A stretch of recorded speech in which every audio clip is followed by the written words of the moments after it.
अस्सलाम वालेकुम।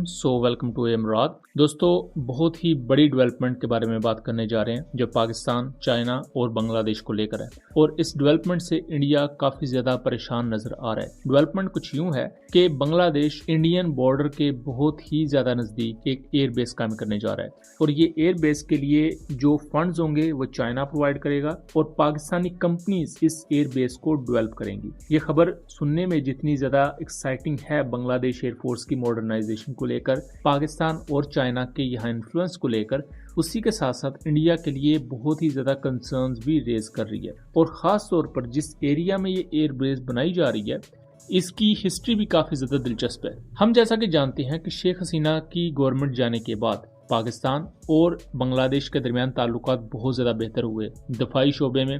उसके साथ साथ सिविल सेक्टर में भी पाकिस्तान और बांग्लादेश के दरमियान तिजारत में 50% से भी ज़्यादा का इजाफा देखा गया।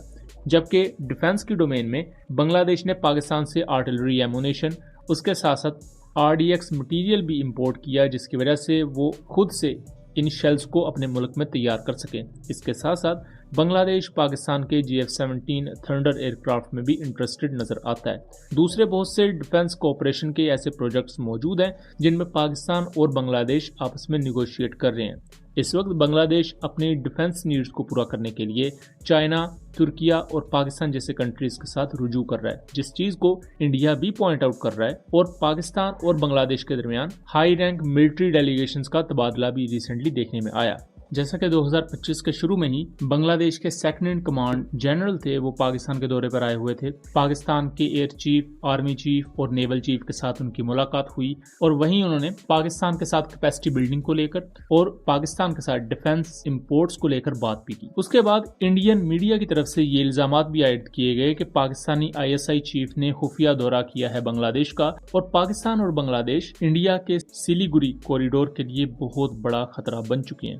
सिलीगुड़ी कॉरिडोर क्या है, इसको मैं आपको थोड़ा बताता चलूं। ये बुनियादी तौर पर इंडिया का 22 से 25 kilometre wide narrow waist point है जो कि इंडिया की 7 सिस्टर स्टेट्स को वेस्ट बंगाल के साथ मिलाता है। और यही वो एरिया है जहां बिल्कुल साथ ही अरुणाचल प्रदेश है और तिब्बत का एरिया है जिसको चाइना क्लेम करता है। तिब्बत पर तो ऑब्वियसली चाइना की हुकूमत है, लेकिन जो अरुणाचल प्रदेश का एरिया है चाइना कहता है कि ये भी हमसे बिलोंग करता है। जबकि जो 7 सिस्टर स्टेट्स हैं जिनमें मणिपुर आता है, आसाम आता है, दूसरे बहुत से रीजन्स हैं, यहाँ मिलिटेंसी उसके साथ साथ अलहदगी पसंद तंजीमें अपने जोरों शोर से जारी हैं। इंडिया के लिए ये एरिया एक मोतो हयात का वो जंक्शन पॉइंट है कि अगर इस एरिया पर कोई कब्जा कर ले, इंडिया 2 टुकड़ों में डिवाइड हो जाएगा। इसी दौरान रिसेंटली बांग्लादेश के प्राइम मिनिस्टर मोहम्मद यूनुस, उनका चाइना में विजिट था। वहां उनकी चाइना के प्रेसिडेंट के साथ भी मुलाकात हुई, दूसरे हाई रैंक डेलीगेशन के साथ मुलाकात हुई। चाइना ने ऑफिशियली क्लेम किया कि वो बांग्लादेश को नए फाइटर एयरक्राफ्ट की प्रोक्योरमेंट में हर मुमकिन लिहाज से मदद करेंगे।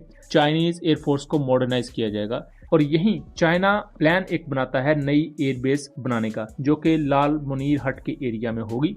लाल मुनीर हट के एरिया को अगर आप यहाँ नक्शे पर देखें तो ये इंडियन बॉर्डर के बहुत ही ज्यादा करीब है। इस एरिया का टोटल रकबा 1247 स्क्वायर किलोमीटर है और यहाँ इससे पहले कोई प्रॉपर एयरबेस मौजूद नहीं थी।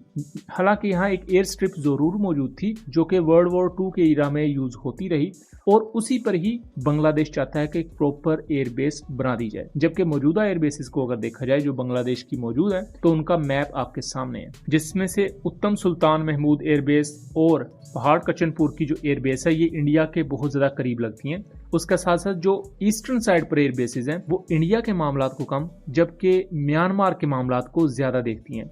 अब इसी तरह बांग्लादेश अपने नॉर्थर्न साइड पर इंडिया के वेस्ट बंगाल के बिल्कुल करीब लाल मुनीर हट के एरिया में ये एयरबेस बनाना चाहता है। इसके लिए फंडिंग चाइना प्रोवाइड करेगा, लेकिन यहाँ पाकिस्तानी कंपनीज एज अ सब कॉन्ट्रैक्टर काम करेगी और कुछ चाइनीज कंपनीज भी काम करेंगी। अभी तक इसके बारे में बहुत ज्यादा इन्फॉर्मेशन मौजूद नहीं है बिकॉज अभी इस मामले पर निगोशिएशंस हो रही हैं। फ्यूचर में जो जो डेवलपमेंट्स होंगी हम आपको उसके बारे में भी आगाह रखेंगे।